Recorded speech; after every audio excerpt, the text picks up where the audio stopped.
Justin Marks assures fans that Daniel Suarez is not on the hot seat after his dramatic win at Atlanta, and the Xfinity Series could be rebranded in the near future.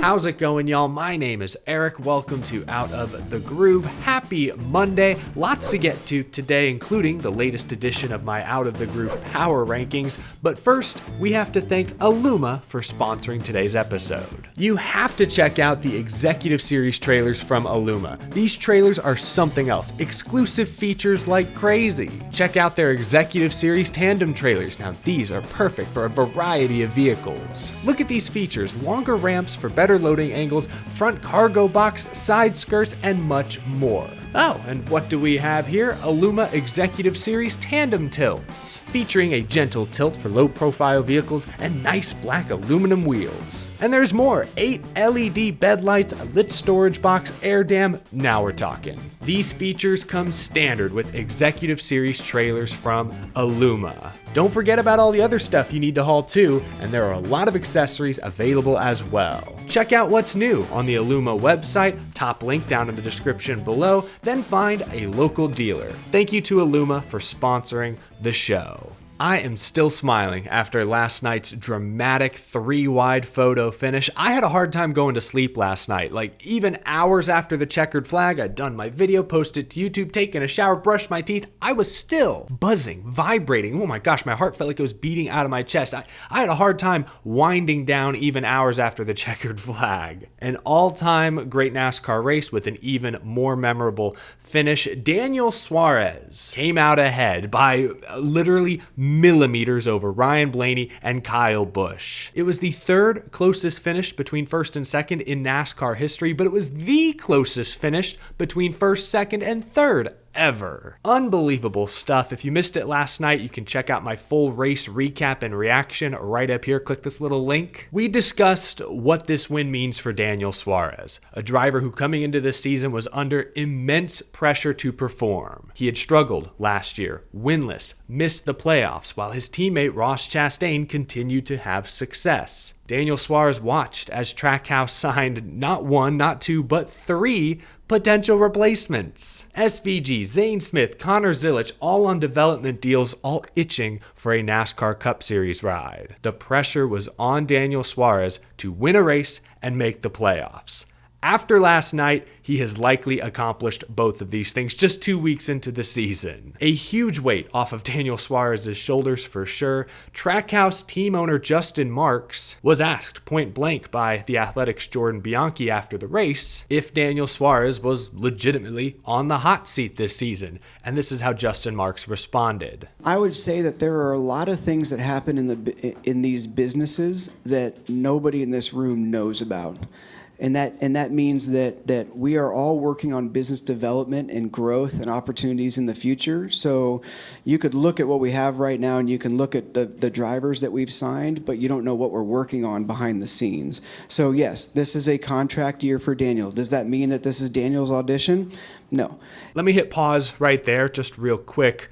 This is a contract year for Daniel Suarez? That is new information. When Suarez signed his most recent multi-year extension, of course there were no specifics given out. There rarely are in driver contract cases. But I think everyone got the impression that Suarez's deal was maybe through 2025. So Justin Marks saying the deal is only for 2024 ups the stakes a bit. But Justin Marks says right there that this is not an audition for Daniel Suarez. He continues. We're working on growing this company and making Trackhouse, one of the powerhouse, perennial championship contending companies in this sport. On the hot seat, he just didn't have the year that he wanted last year. We know that he can get it done, and he's a guy that can get it done. So I don't envision necessarily a situation where Daniel is not a driver for Trackhouse Racing. There's a lot of things going on behind the scenes, and this is why we made a change at crew chief. This is why we made a change with some of the people around him and the processes, is to put him in a position where he can win, because Trackhouse is a winning company. And so we have a lot of exciting and important things happening for the future of this company. I don't envision a scenario where Daniel Suarez does not drive for Trackhouse. That is a strong comment. Go back to what Justin Marks said at the very beginning of his answer. You could look at what we have right now, and you can look at the drivers that we've signed, but you don't know what we're working on behind the scenes. Let's break this down. Trackhouse has 2 charters. That means they have 2 guaranteed entries into every NASCAR Cup Series race. Now, they have a third car, Project 91, that they may race here and there, but right now the business model is not sustainable for that third car to run full time without a third charter. So Trackhouse currently has 2 charters used by Ross Chastain and Daniel Suarez's team. Trackhouse, by the end of this offseason, now has 5 NASCAR drivers under contract. Chastain and Suarez, obviously, as well as Shane Van Gisbergen, who is already a Cup Series winner and just 2 races into his Xfinity Series career with Colleague through a Trackhouse partnership, has a 3rd and a 12th place finish. Shane Van Gisbergen has not been shy about his desire to go full-time Cup Series racing sooner rather than later. He uprooted his family, moved from New Zealand to the United States of America with that goal in mind. So Shane Van Gisbergen is under contract. So is Zane Smith, NASCAR Cup Series rookie, racing for Spire Motorsports through yet another Trackhouse partnership. Zane Smith is a good young talent, a Truck Series champion. You gotta believe both sides would like to see Zane Smith in-house sooner rather than later. Then just a few weeks ago, Trackhouse signed Connor Zilic. Is he still just 17 years old? A young, very talented, but still very raw road course superstar who's already drawn rave reviews from many veterans in the industry. He signed a development deal with Trackhouse this offseason, which includes some select truck and Xfinity Series starts this year. In his ARCA debut last summer at Watkins Glen, he was leading the race just 2 turns away from victory, parts dragging off his car when he ultimately got beat in the final corner. He's still very young and hadn't raced an oval until less than 2 years ago, but this kid I think is legit. 5 drivers under the Trackhouse umbrella, but again, only 2 charters. So that's why we asked the questions. Justin Marks says there's a ton going on behind the scenes that we don't know about. What does that mean? Does that mean he's working on acquiring an additional charter or 2? These charters are likely selling for $40-50 million a piece, if not more. It's not easy to come up with that kind of cash unless there's some outside investor that's interested in buying into the team. So I hope that Trackhouse is able to expand and become the powerhouse Justin Marks says they desire to be. But if that proves difficult, what are they going to do? They're not going to let Ross Chastain go. He's been very successful the last 2 years. Daniel Suarez, that's why many believed he was on the hot seat. What will they do with SVG, Zane Smith, Connor Zilic? A lot of mouths to feed, and right now, not a ton of sustenance. But there you hear Justin Marks saying, nope, Daniel Suarez is not auditioning for his job. I don't envision a scenario where he doesn't race for Trackhouse. He loves the guy. Daniel's my guy. I mean, I love Daniel, and he's got incredible talent, and he's a guy that just needs good people around him and a good process around him, and he can be very successful. So Big win last night for Daniel Suarez. Whether that directly impacted his future with Trackhouse or not, doesn't matter. Still a huge victory, huge to get that 99 car more than likely back into the NASCAR Cup Series playoffs. A huge congratulations. Now, before we get to our weekly Out of the Groove Power Ranking segment, which has become a favorite segment of mine, the Sports Business Journal reports that NASCAR and Xfinity are currently negotiating a new deal. The SBJ writes, Comcast's Xfinity telecommunications brand is in discussions with NASCAR over a new sponsorship deal that would start in 2025, but it's still possible that this could be the last year of the Xfinity Series entitlement. Sports Business Journal includes quotes from a executive Comcast vice president that suggests even if Xfinity no longer sponsors the Xfinity Series, they will still be involved in NASCAR likely in a big way. But this is an interesting story to follow. The Xfinity Xfinity series could undergo many big changes between this year and next. Could the Xfinity label go away? We already know that the CW will be the exclusive broadcast partner of the NASCAR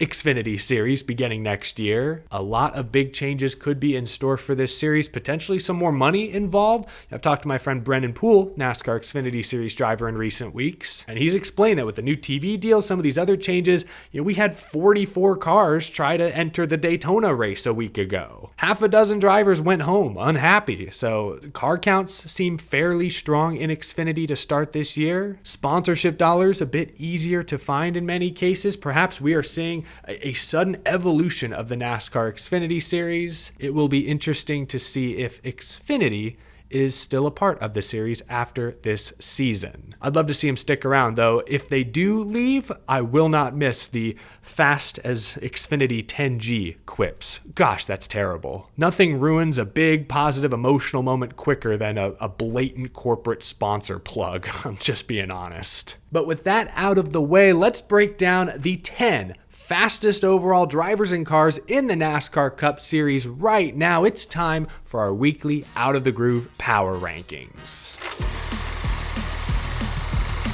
This is a tricky week because several drivers I had in my top 10 last week, like Alex Bowman, Christopher Bell, Tyler Reddick, all got damaged in that lap 1 crash and never really got a chance to race this weekend. I can't punish them too hard for that, but I also have to reward the drivers who impressed at Atlanta yesterday. Like Daniel Suarez, he cracks the top 10. He's won half the races this year. He led a handful of laps at both Daytona and Atlanta. We forget that less than 2 years ago, Daniel Suarez was a round of 12 driver. So it's not unfathomable that he could crack the top 10 in power rankings. He's got some good tracks coming up for him, like Las Vegas. He finished inside the top 10 there 1 year ago. His teammate won at Phoenix the last time we were there. Circuit of the Americas is coming up. Look for Suarez to be quick. With a little less pressure on his shoulders, let's see if Daniel Suarez can build some positive momentum the start of this year. At number 9, there is only one driver in the entire NASCAR Cup Series with 2 top 10s this year. In fact, Bubba Wallace has 2 top 5s to open the season. And he had to overcome adversity on Sunday. Got damaged, had a mangled splitter, was a lap down at one point, had to beat Ross Chastain for the lucky dog. Got back in contention, was in the picture on the final lap. Remember, Bubba Wallace was just 1 restart away from making it to the round of 8 last fall. He's picked up right where he left off.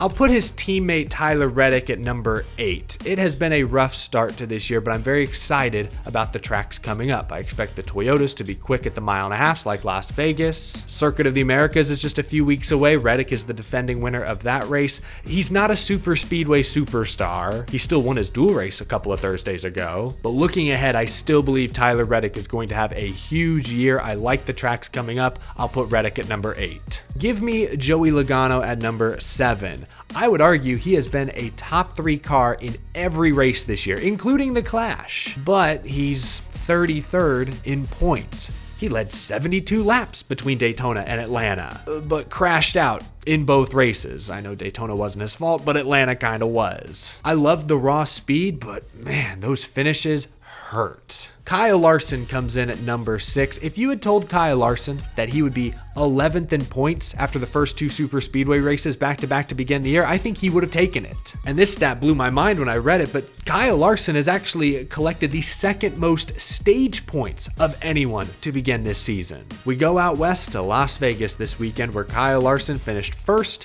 and 2nd last year. Top 5, Christopher Bell. Never got a chance to race at Atlanta, honestly. So going back to Daytona, Bell won his dual race, finished 3rd. I think everyone expects Christopher Bell to have another big season, back-to-back championship 4 berths, so I'm keeping him in my top 5. I had to knock Denny Hamlin down 1 spot though. We expect Hamlin to race up front, lead laps, and finish well at super speedways. 19th and 23rd to start the year is not what the doctor ordered. Obviously, some of the crashes he was involved in were not his fault, though he did spin himself out in stage 2 at Atlanta. I still like the Toyotas this year, but I gotta knock Hamlin down at least 1 spot. Flying up my rankings this week, though, from 8th to 3rd in just 1 week is Kyle Busch. Kyle Busch is currently your regular season points leader by only 1 point. Podium finish at the Clash, 12th at Daytona, but overcame issues on pit road. Another podium finish at Atlanta, overcoming a speeding penalty. Gotta clean up the mistakes, but I love the speed I'm seeing from Kyle Busch right now. His 2024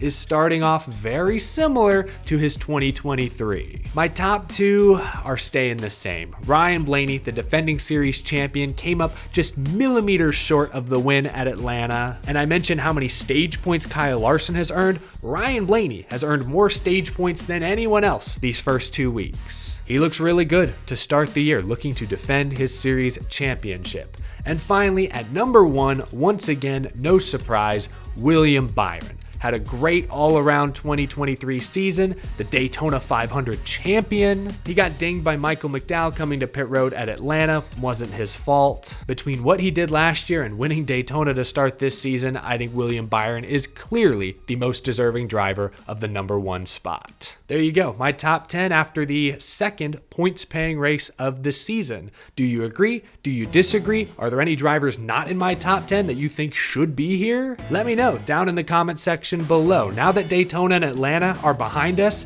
we're going to traditional intermediate, some short tracks, some road courses. I expect this list to shuffle quite a bit in the coming weeks. Thank you all so much for watching this video. Leave a like if you enjoyed, subscribe if you're new. We talk NASCAR every single day here on Out of the Groove throughout the entire year. And as always, a huge thank you to my very generous Patreon supporters. I will see you all again later this week. Have a wonderful rest of your Monday, folks. Thanks again for tuning in.